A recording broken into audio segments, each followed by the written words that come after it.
Katharine's innermost secrets. Hepburn's stage door was exposed by Rogers, Ginger. The birth of Ginger Rogers.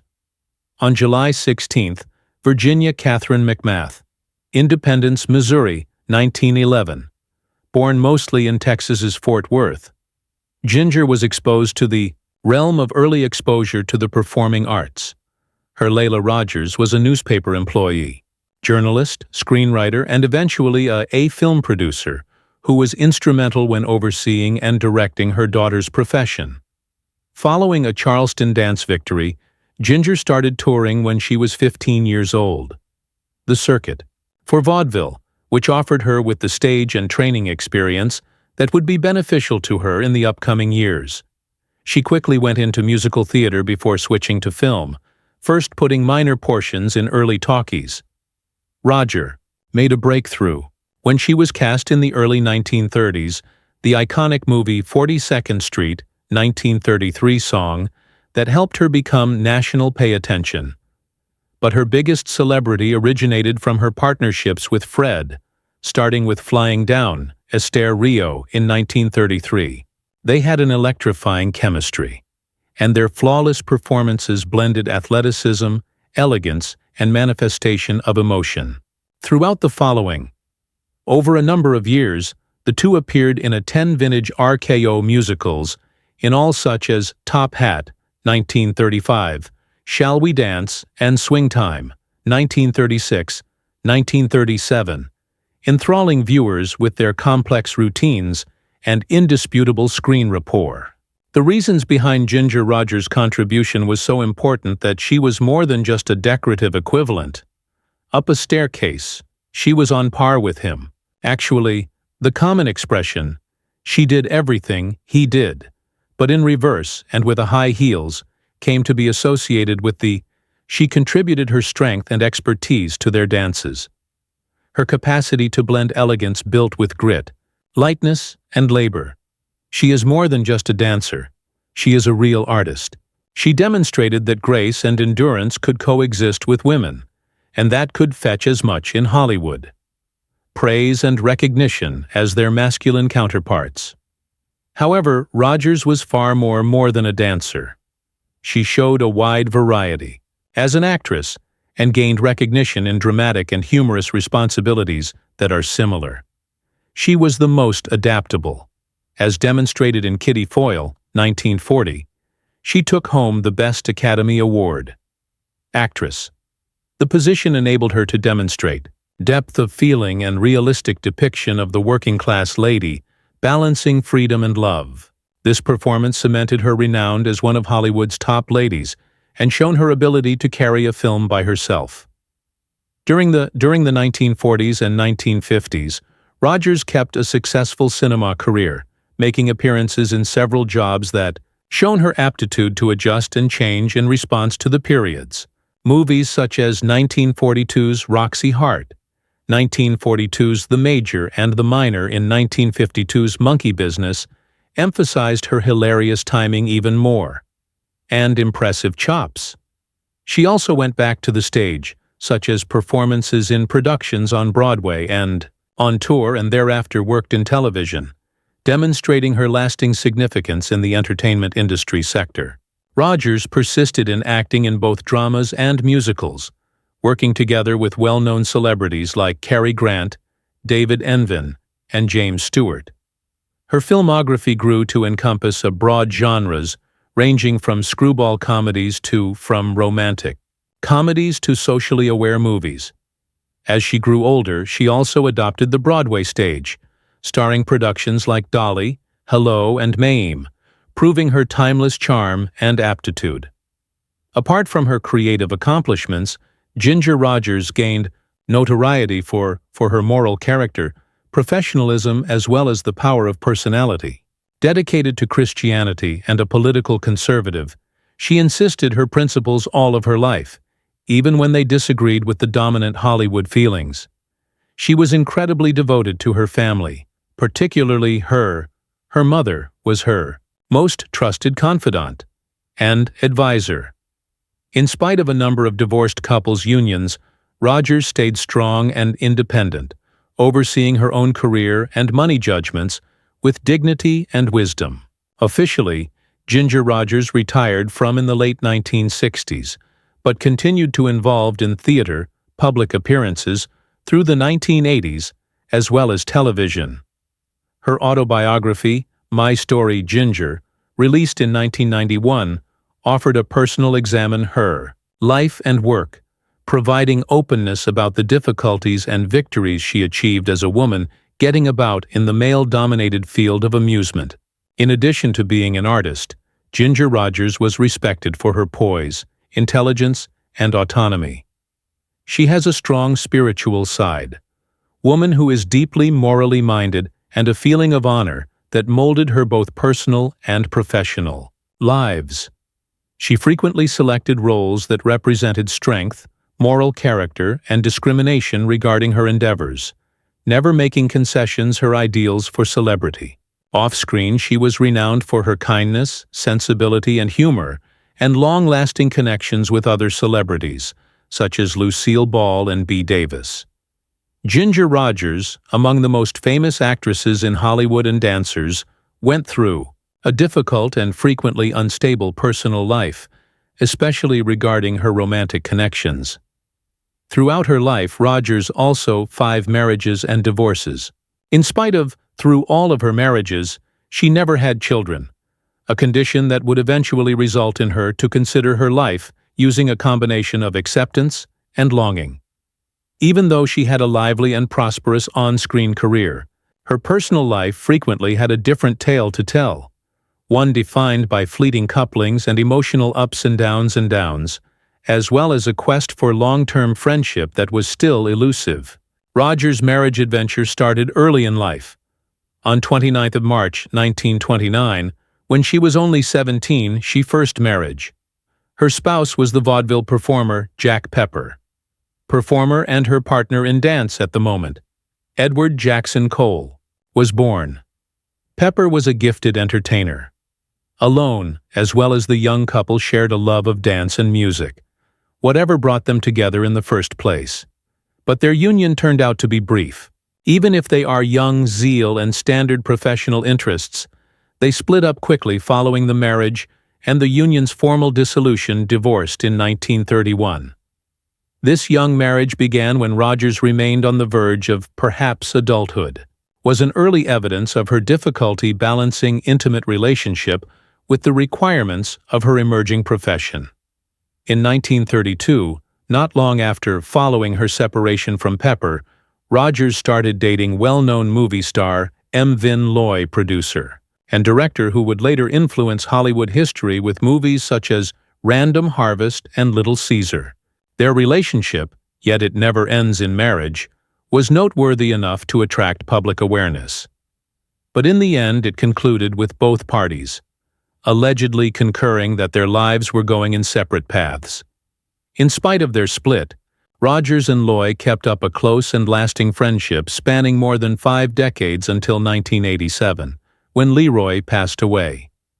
Their capacity to stay amicable long after they were romantically involved demonstrates Rogers' emotional intelligence, loyalty, and maturity in her own connections, even in cases where those relationships didn't work out as intended. Rogers got married for the second time when she married the top actor, Lou Ayres, in 1934, renowned for playing the part of All Quiet on the 1930s Western Front. The duo appeared to encouraging. Both were well-known individuals in the entertainment sector and exchanged comparable work experiences. But similar to her first marriage, this unity was doomed to fail as well. However, for 6 years, they remained together. More extensive than any of her prior or later unions, the partnership becomes stressed over time, probably as a result of the demands of celebrity and various career priorities, as well as the regular breaks brought on by their employment obligations.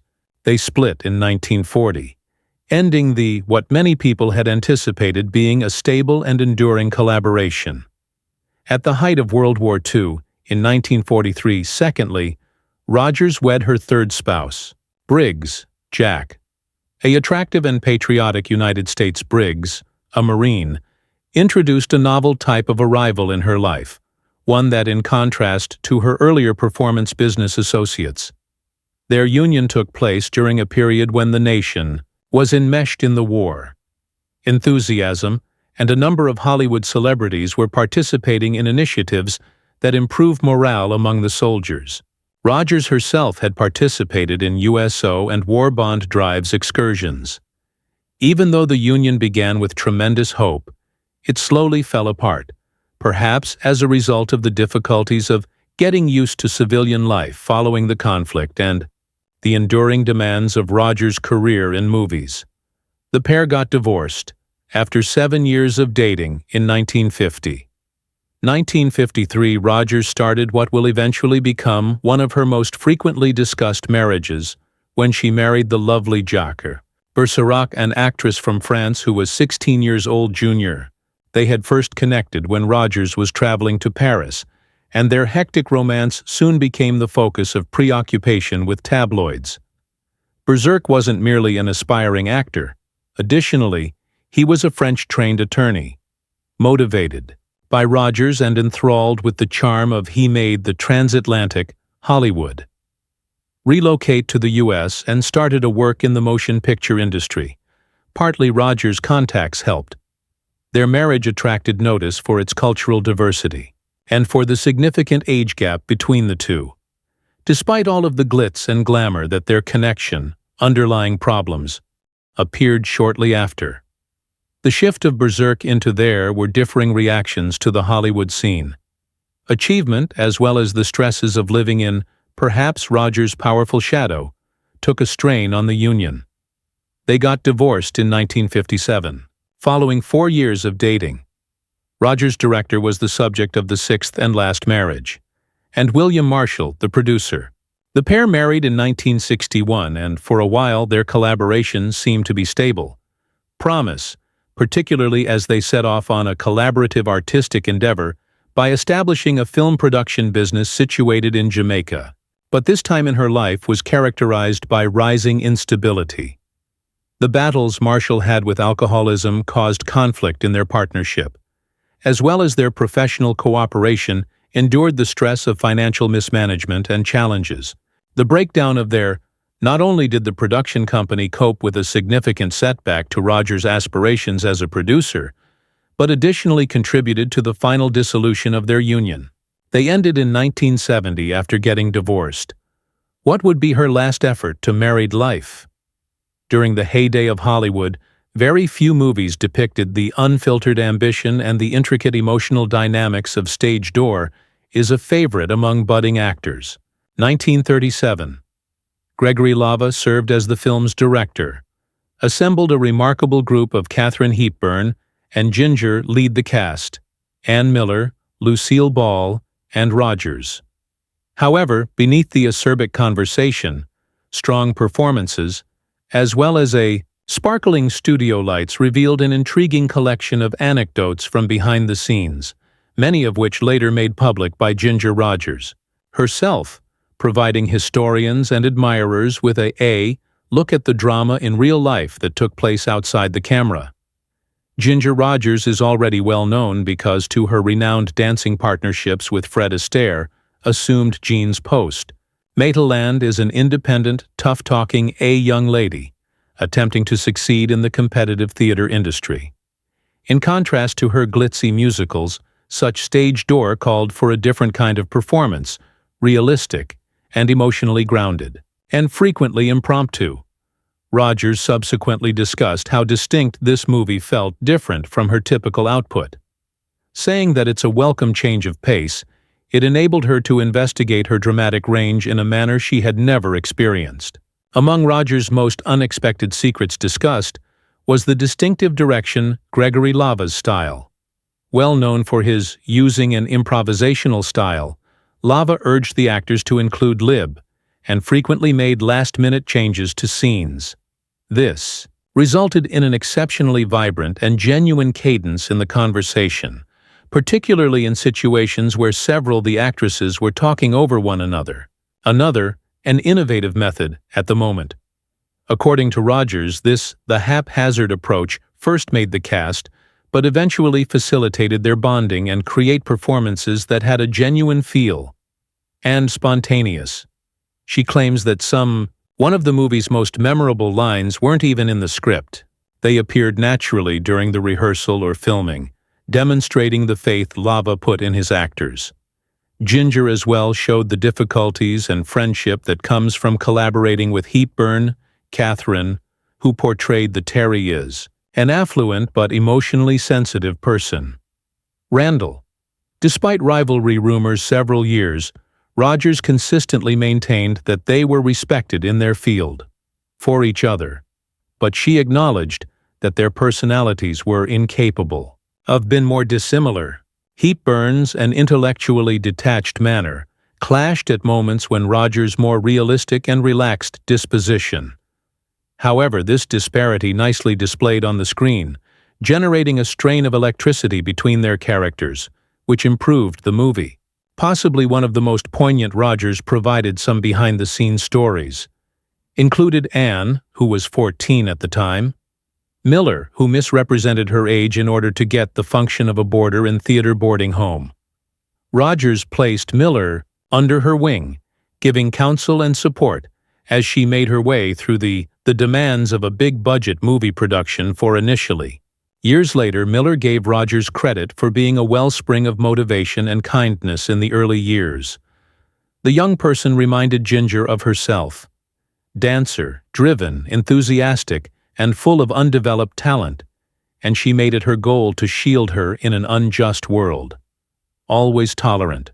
Rogers also explained how Stage Door marked a sea change in how women are portrayed on TV. It provided among the first and most truthful portrayals of female companionship, rivalry in the workplace, and shared battle in Hollywood. Although the majority of movies restricted women to romantic roles throughout that time, ornamental roles or subplots, Stage Door provided its female characters a voice, dimension, and as well as agency. Ginger was honored to participate of a movie that questioned stereotypes and represented the intricacies of the lives of women. In subsequent interviews, Rogers was complimentary of the movie's heritage. In her opinion, Stage Door was ahead of its time in terms of both content and its approach, as well as that its impact was still perceptible in group dramas, decades later. She frequently highlighted how much the event meant to her individually, in addition to my work as an actress. Being a woman in the world that is dominated by men, Hollywood in the 1930s. The connections she developed, the creative chances she took, and the depth of feeling she revealed all Stage Door became one of the most significant endeavors throughout her career. Ultimately, Stage Door continues to be more than merely a classic movie, but a moment in time, Hollywood's bold decision to reveal women's tales with flair and honesty. Regards to Ginger Rogers' open memories, viewers have been able to see, beyond the harsh lights and stage makeup, to see the soul, the heart, and occasionally the chaos that made this historic movie possible. She was in her later years when renowned singer, dancer, and actress Ginger Rogers spent her time doing two cherished homes that mirrored her strong affinity for both glitz and peace. When the weather gets colder, Rogers was a Rancho Mirage resident. California is a calm and luxurious state. Community tucked away in Coachella area close to Palm Springs. Rancho Mirage, renowned for being a haven for Hollywood's political leaders and elites, provided Rogers' seclusion, which she valued, and a setting in society that worked for her famous career in entertainment sector. Her tasteful desert residence, encircled by desert and palm trees blossoms, gave her a tranquil place of refuge, where she may consider having lived on vaudeville stages, Hollywood musicals, and roles that require drama in theater and cinema. When summertime, Rogers would leave the dry heat when he got there, of the desert in California, and journey north to the charming city of Medford, Oregon Rogue Valley Village, renowned for its slower pace of life and beautiful surroundings. Rogers was enamored with the Southern Oregon's natural beauty over the years earlier, and ultimately bought property at that location. Her vacation house in Medford evolved from a hideaway to a location where she took an active part in the neighborhood. She went to cultural activities, bolstered the local arts, and was seen as polite and friendly with fans and neighbors similar. The tranquility of life in Oregon permitted Rogers to take a break from the spotlight and acted as a prompt to her ingrained principles and admiration, seeking more basic pleasures. Regretfully, Ginger Rogers departed from this life on April 25, 1995. At 83. At her rancho, she passed away. After a heart attack, Mirage returned home, marking the conclusion of a remarkable life that had impacted millions of people across centuries. Fans weren't the only ones who lamented her passing. Worldwide, but also by fellow performers, dancers, and fans who considered her a trailblazing figure in American motion pictures. Incoming tributes, recalling her superb footwork next to Fred. On a staircase, her Academy performance in Kitty Foyle that won an award, with her exceptional capacity to blend appeal that is both humorous and dramatic. Rogers had continued to represent elegance and tenacity through everything, never losing the poise and discipline that had characterized her professional life. Rogers was cremated after passing away, and Oakwood is where her ashes were buried. Chadsworth's Memorial Park Cemetery, California, a serene burial ground in the San Fernando Valley, is the last, the final resting place of many Hollywood luminaries. She was buried there, in addition to her cherished mother, Illa Emma-Ene Rogers, who had been instrumental in influencing her daughter's professional path and life. Beyond being a mother, Illa had been more. She was Ginger's supervisor, guide, and dependable friend. Fervently committed and unwaveringly supportive. Their mutual burial location serves as evidence of their relationship, one of the strongest relationships between mother and daughter in history of Hollywood.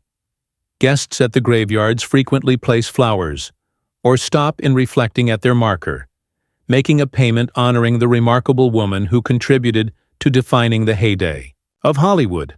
We would